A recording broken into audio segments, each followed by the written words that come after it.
High বন্ধুরা, আজকের এই ভিডিওটা হচ্ছে অনেকেরই প্লে আউট অ্যাকাউন্টের অ্যাডমিনটা রিমুভ হয়ে গেছে। এখন অনেকেই চিন্তিত আছেন যে ভাই আমার প্লে আউট অ্যাকাউন্টের অ্যাডমিন রিমুভ হয়ে গেছে, এখন আমার ডলারগুলো আমি ইনকাম করা ডলারগুলো দেখতে পাইতেছি না। ঠিক আছে, 2025 সালের নতুন আপডেটে আপনি কিন্তু আপনার সেই প্লে আউট অ্যাকাউন্টটা ফিরিয়ে নিয়ে আসতে পারবেন, কিন্তু সেখানে অনেক রকমের ক্যাটেগরিয়া এবং অনেক রকমের সমস্যা আছে এবং সুবিধাও আছে, সেগুলো কিন্তু আগে বুঝতে হবে। ঠিক আছে, তো সব কিছু বোঝার জন্য অবশ্যই চ্যানেলটি সাবস্ক্রাইব করে পাশে থাকবেন। নতুন হয়ে থাকলে অবশ্যই ভালোবাসাগুলো বেশি বেশি করে দিবেন, যাতে করে আপনাদের সমস্যার সমাধানের ভিডিওগুলো নিয়ে বেশি বেশি আসতে পারে। ঠিক আছে, তো স্ক্রিনের মাধ্যমে দেখিয়ে দেবো যে কীভাবে আপনারা যেগুলো অ্যাডমিন রিমুভ হয়ে গেছে সেই অ্যাডমিনগুলো আবার কিভাবে যুক্ত করবেন নতুন হলে, এবং কিভাবে আপনারা আবারও আগের মতো ডলারগুলো দেখতে পাবেন আপনাদের প্লে আউট অ্যাকাউন্টে। ঠিক আছে, তো চলেন স্ক্রিনে যাওয়া যাক। Let's go. যাদের প্লে আউট অ্যাকাউন্ট রিমুভ হয়ে গেছে, অ্যাডমিনটা রিমুভ হয়ে গেছে, তো তারা আপনাদের আইডিতে চলে যাবেন। যাওয়ার পরে এখানে দেখবেন যে নতুন করে একটা প্লে আউট অ্যাকাউন্ট আমাদের মাঝে দিয়েছে। ঠিক আছে, এটা কিন্তু আমারও প্লে আউট অ্যাকাউন্টটা রিমুভ হয়ে আছে। ঠিক আছে, তো এখানে দিয়েছে। তো এখন আমরা যদি প্লে আউট অ্যাকাউন্টে ক্লিক করি, তো এখানে দেখেন যে কোনো কিছু আসতেছে না। ঠিক আছে, কোনো কিছু আসতেছে না। এখন যদি সেটিংয়ে ক্লিক করি, এখানেও কোনো কিছু আসতেছে না।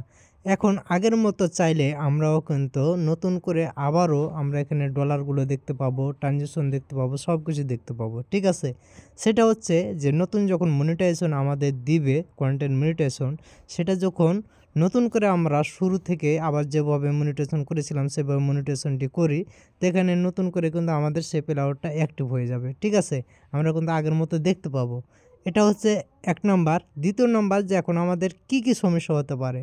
সমস্যা একটাই হবে ভাই, আপনি আগের যে প্লে আউটে যে আর্নিংগুলো করেছেন, ঠিক আছে, দেখা যাচ্ছে যে গত মাসে আমি $80 ইনকাম করেছি। ঠিক আছে, সে $80 আপনি কখনো আর পাবেন না। ঠিক আছে, দেখা যাচ্ছে যে কেউ কেউ হয়তো $100-200 ইনকাম করেছে। ঠিক আছে, তারা পেয়ে যাবে $100। কমপক্ষে আপনার $100 কমপ্লিট থাকতে হবে, তারপরে আপনি নতুন করে প্লে আউট তৈরি করবেন। ঠিক আছে, যাদের প্লে আউট অ্যাকাউন্টটি হারিয়ে গিয়েছে। হ্যাঁ, আর যদি আপনারা এটা না করেন, যদি মনে করেন যে আমার $60, $70 কিংবা $90 আমার ইনকাম করা আছে গত মাসের, এই মাসে আমি মনিটাইজেশন পেয়ে গেছি, কন্টেন্ট মনিটাইজেশন, নতুন করে আমি প্লে আউট তৈরি করে নিব। ঠিক আছে, সেক্ষেত্রে আপনার নতুন প্লে আউট তৈরি হবে, এখানে আপনি দেখতে পাবেন, কিন্তু আপনার পিছনে যে ইনকামগুলো আছে সেগুলো কিন্তু এখানে দেখতে পাবেন না, এবং সেগুলো কিন্তু আপনি কখনো আর পাবেন না। ঠিক আছে, কারণ যখন নতুন করে আপনি আর্নিং করা শুরু করবেন, সেই আর্নিংগুলো কিন্তু আপনার এই প্লে আউটে নিয়ে আসা হবে। ঠিক আছে, সেই প্লে আউটে নিয়ে যাওয়া হবে না, সেক্ষেত্রে কিন্তু আপনি সেই আর্নিংগুলো কিন্তু পাবেন না।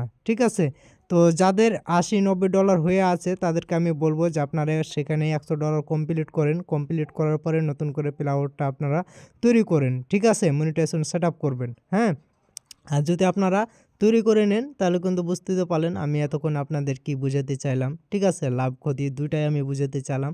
তো আশা করি আপনারা বুঝতে পেরেছেন। আমার মতামতে আমি যেটা সবচেয়ে বেটার মনে করি সেটা হচ্ছে যে আমাদের পিছনে যে ইনকামগুলো আছে সেগুলো যদি $100 কমপ্লিট না হয়ে থাকে, ঠিক আছে, সেক্ষেত্রে আমাদের সেগুলোকে আগে $100 কমপ্লিট করতে হবে। তারপরে সেই আর্নিংটা যখন আমরা পেয়ে যাব হাতে, ঠিক আছে, তখন আমরা নতুন করে প্লে আউটে একটা অ্যাকাউন্ট যুক্ত করব। ঠিক আছে, এখন দেখা যাচ্ছে কন্টেন্ট মনিটাইজেশন চলে এসেছে।